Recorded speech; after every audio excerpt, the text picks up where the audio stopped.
શરૂઆત પણ કરી લેતા હોય છે, પરંતુ આ વર્ષે તો લાગે છે કે ચોમાસાએ ખેડૂતોની અગ્નિ પરીક્ષા લેવાનું નક્કી કરી લીધું છે.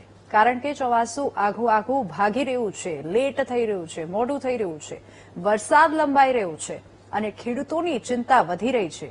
એવું અનુમાન લગાવવામાં આવ્યું હતું કે 25મી જૂન સુધીમાં વરસાદ ગુજરાત સુધી પહોંચી જશે, પરંતુ અત્યારે અહીંયા વરસાદ નથી પહોંચ્યો, મહારાષ્ટ્ર સુધી પહોંચ્યું છે. ત્યારે કેવા છે ખેડૂતોની ચિંતાના આ હાલ, આવું જોઈએ આ રિપોર્ટમાં.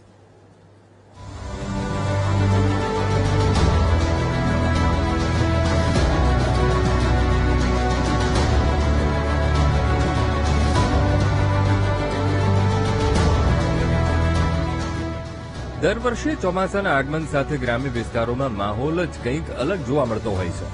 કોઈ પોતાના બળદિયા શણગારે છે તો કોઈ ટ્રેક્ટર. વાવણી માટે આતુર ખેડૂતો સારો વરસાદ પડતા જ રાજીના રેડ થઈ જાય છે. પરંતુ આ વખતે ખેડૂતોના માથે બસ ચિંતા જ ચિંતા જોવા મળી રહી છે. સૌથી પહેલા વાત કરીએ જૂનાગઢ જિલ્લાની.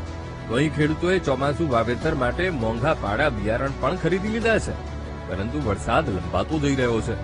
પરિણામે બિયારણ લાંબો ગાળો પડ્યા પહેલા પર નુકસાનીની ભીતિ છે, જેથી ખેડૂતોને ચિંતા છે કે વરસાદ મોડો આવશે તો સમય પર વાવણી નહીં થાય. વાવણી તો મોડી થશે, સાથે સાથે બિયારણનો ફરી ખર્ચો વધી જશે. તો પછી અત્યારે બિયારણ ખરીદી લીધા છે મોંઘા ભાવના. 120 દિવસ 125 દિવસે પાકતા, એટલે એ બિયારણ બધા ફેલ જાય એમ છે. બિયારણનો ભાવ 3000 કોઈ દીધા, કોઈ 3500 ના ભાવના લઈ આવ્યા છે એજન્સીઓમાંથી. હવે એને 1200 ને 1100 ના પાછા વેચવાના છે યાર્ડની અંદર દાણા મગફળીના. હવે ટૂંકા ગામના લે એટલે પાછા એના 2200-2500 દે, અને પછી જો હજી વરસાદ ખેંચાય એક ફેરી વાવણી થઈને તો એ કઈ પાકે એમ નથી. ખેડૂતની પરિસ્થિતિ બહુ નબળી છે અને સરકારને આ વખતે ધ્યાન દોરવું જોઈએ કે ખેડૂતને વગર વ્યાજની લોન ખરીદી માટે આપવી પડે. તથા અત્યારે જે આ પારા બાંધેલ સિઝન છે, આમાં એટલા પાણી નથી, વાવવું શું.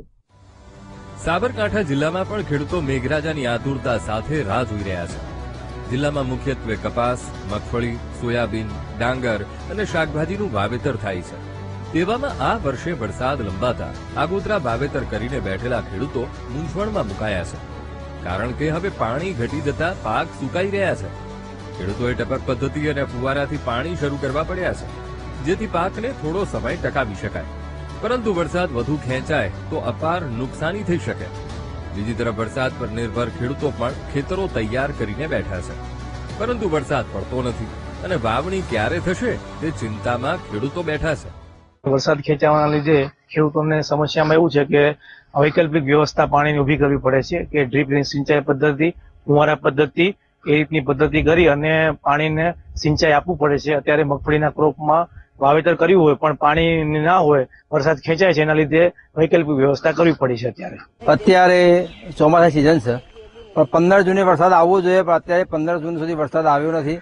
ક્યાંય પણ ચોમાસું સક્રિય થયું નથી. અત્યારે ખેડૂતોને ખેતી કઈ રીતે લેવી એ જ નક્કી નથી. ખેતી વાવી શકતા નથી, વાવીએ તો ખેતી બળી જાય છે. ખરેખર ખેડૂતો અત્યારે ફુવારા ઉપર ટપકથી થોડી થોડી ખેતી જીવાઈ રહ્યા છે. જો વરસાદ 7-8 દિવસ ખેતી જાય તો આ ખેતી ટોટલ નિષ્ફળ જાય છે. કોઈ પણ ઉત્પાદન મળે એવું નથી, જેના કારણે પશુપાલનમાં બહુ નુકસાન થયું છે.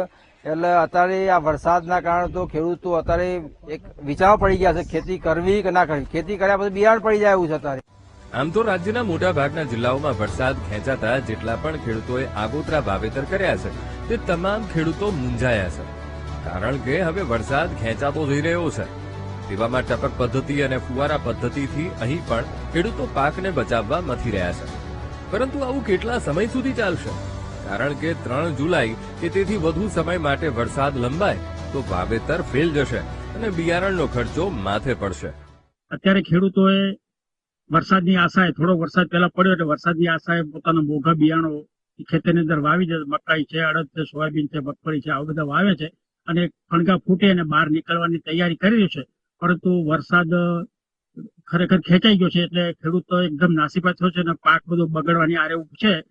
ખેડૂતોની ચિંતા સમજી શકાય, પરંતુ કુદરત સાથે બાથ પણ ન ભીડી શકાય.